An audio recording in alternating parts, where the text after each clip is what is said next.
ഒരു 100 രൂപ എന്റെ കയ്യിലുണ്ട്. തൽക്കാലം മരുന്ന് മേടിച്ചിട്ട് വാ, അതിലും കൊടുത്തിടാം. എന്നിട്ട് കുറവില്ല നമുക്ക് ഹോസ്പിറ്റലിൽ എങ്ങനെയും ഗവൺമെന്റ് ഹോസ്പിറ്റലിൽ എവിടെയെങ്കിലും കൊണ്ടുപോവാം. കൊടുത്തിട്ടുണ്ട് ആകെ ഇതുള്ളൂ. മരുന്ന് മേടിച്ചിട്ടാ പോയിട്ട്.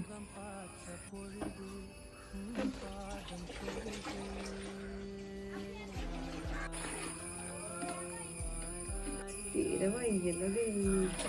മരുന്ന് മേടിക്കാൻ വാങ്ങിച്ചിട്ടുണ്ടെങ്കിലും പൈസ കൊടുത്തിട്ട് അച്ഛനെ കാണാനല്ലോ മധുവാ. വിഷമിക്കണ്ടിട്ടാ. അച്ഛൻ മരുന്ന് കൊണ്ട അപ്പനമ്മ മരുന്ന് തരാട്ടാ.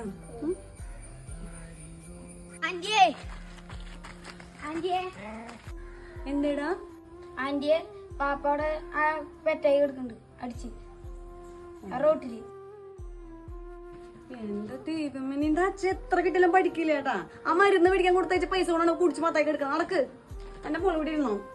നമ്മുടെ വിധി തന്നെയാ. മനുഷ്യൻ ഞാൻ ഉണ്ടല്ലോ.